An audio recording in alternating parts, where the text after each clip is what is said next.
Hello everyone, welcome to another class of principles and practice of accounting. इसके पहले हमने पढ़ा फेथफुल रिप्रेजेंटेशन, कंजर्वेटिज्म में पढ़ा था हम लोगों ने।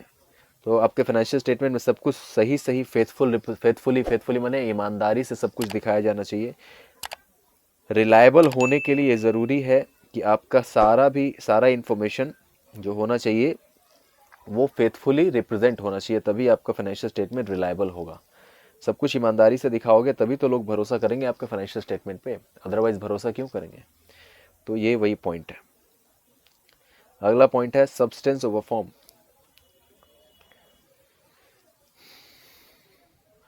सब्सटेंस ओवर फॉर्म में क्या होता है मैं बताता हूँ।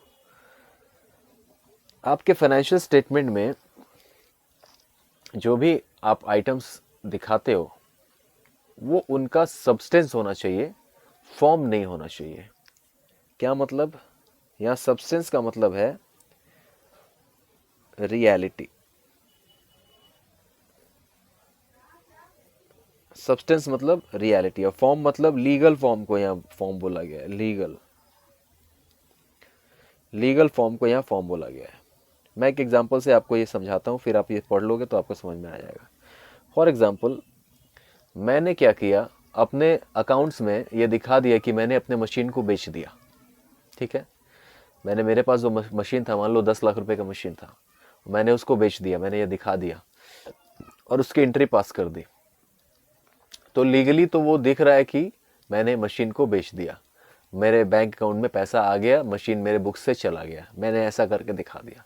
पर एक्चुअल में मैं उस मशीन को अभी भी यूज़ कर रहा हूँ और उससे बिजनेस किए जा रहा हूँ, प्रॉफिट कमाया जा रहा हूँ। तो ये तो दोनों चीज़ में डिफरेंस हो गया। रियलिटी कुछ है और लीगली मैं कुछ और शो कर रहा हूँ। तो अकाउंट्स में, फाइनेंशियल स्टेटमेंट्स में ये बोला गया कि सब्सटेंस को इंपॉर्टेंट दीजिए, लीगल फॉर्म को इंपॉर्टेंट मत दीजिए। जो रियलिटी है उसको दिखाइए और जो लीगल फॉर्म है उसको दिखाने से बचिए, तभी आपका फाइनेंशियल स्टेटमेंट रिलायबल माना जाएगा। कई बिजनेसेस में ऐसा होता है कि लोग ऐसा काम करते हैं, मशीन को बेच देते हैं, बुक्स में लिख दिया कि मशीन बिक गया और उस मशीन को यूज़ करके प्रॉफिट भी कमा रहे होते हैं। ऐसा बहुत सारे केसेस में होता है, टैक्स वगैरह बचाने के लिए, और बहुत सारे अलग अलग तरीक़ों से लोग धांधलीबाजी करते हैं बिजनेस में।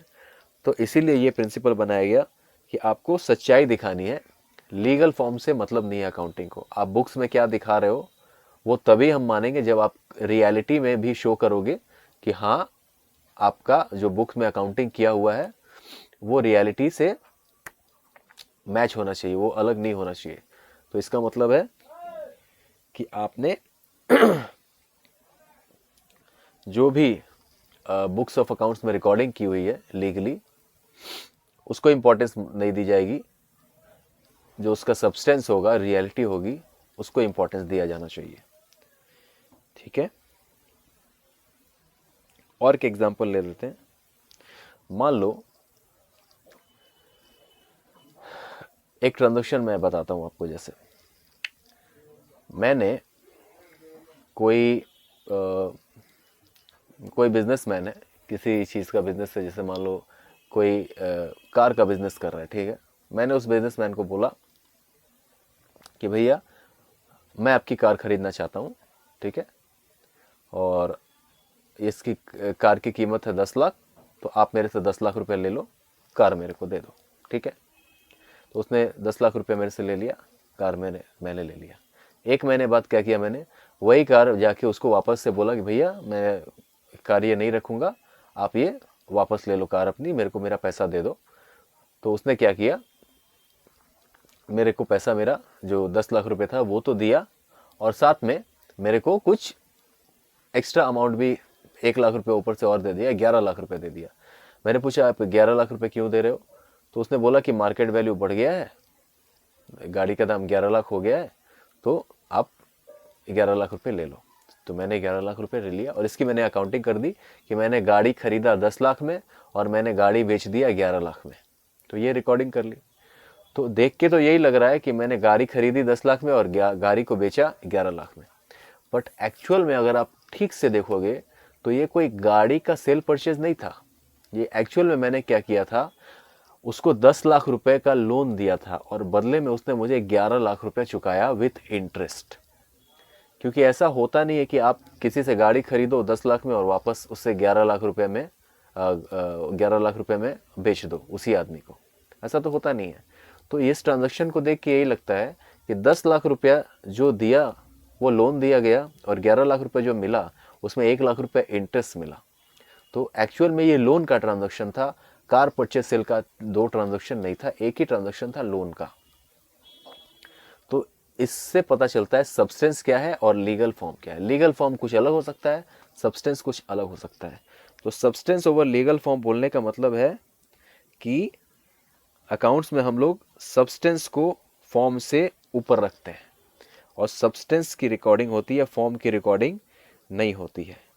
तो अकाउंट्स में अकाउंटेंट को समझना पड़ता है कि एक्चुअल में जो ट्रांजैक्शन है वो क्या है, जो दिख रहा है वो है या उसके पीछे का कुछ और लॉजिक है और एक्चुअल में रियलिटी में ट्रांजैक्शन कुछ और है।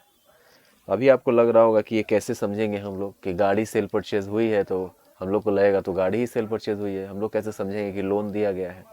तो अभी आप नहीं समझ पा रहे हो, मैंने आपको जैसे बताया आपको थोड़ा समझ में आया होगा। धीरे धीरे जब आप लोग अकाउंटिंग सीख जाओगे, करने लगोगे, तो आपको सीए इंटर लेवल पे जाके, सीए फाइनल लेवल पे जाके ये सारी बातें क्लियर हो जाएंगी।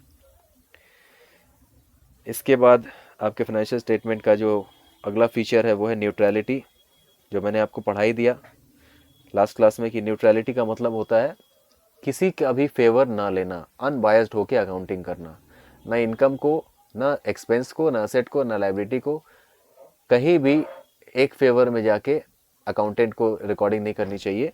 अकाउंटेंट को चाहिए कि सब कुछ एक नज़र से देखे, किसी के फेवर में कोई भी रिकॉर्डिंग ना करे, तभी जाके आपकी बुक्स ऑफ अकाउंट्स, आपकी फाइनेंशियल स्टेटमेंट रिलायबल होगी। ठीक है, इसको आप पढ़ लेना। अगला है प्रूडेंस।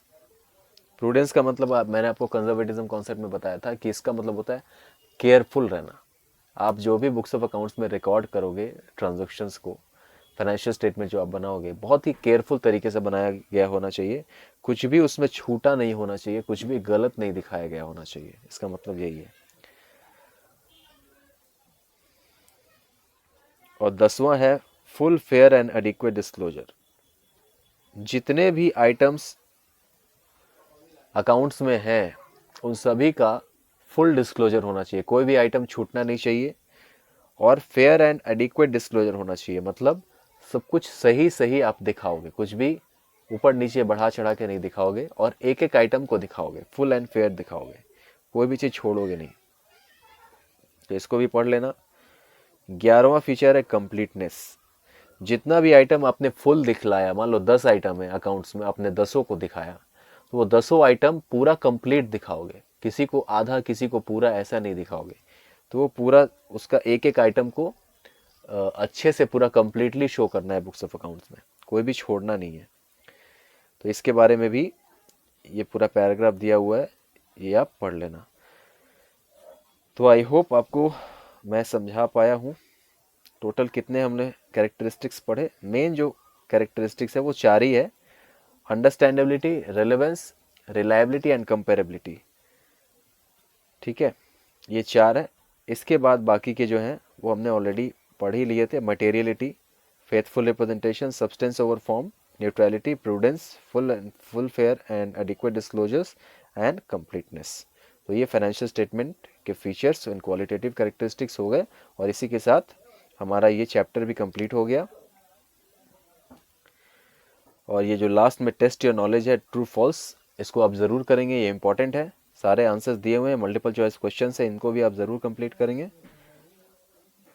और अपना जो भी आंसर है उसको मैच करके देख लेना। और ये जो थ्योरेटिकल क्वेश्चंस हैं इन सभी के आंसर्स आपको इस चैप्टर में मिल जाएंगे, तो उसको अलग से लिखाने की ज़रूरत नहीं है। जो भी हमने पढ़ा है वहीं पे उसका आंसर दिया हुआ है, तो आप लोग ये सारे चीज़ें अच्छे से पढ़ लेना।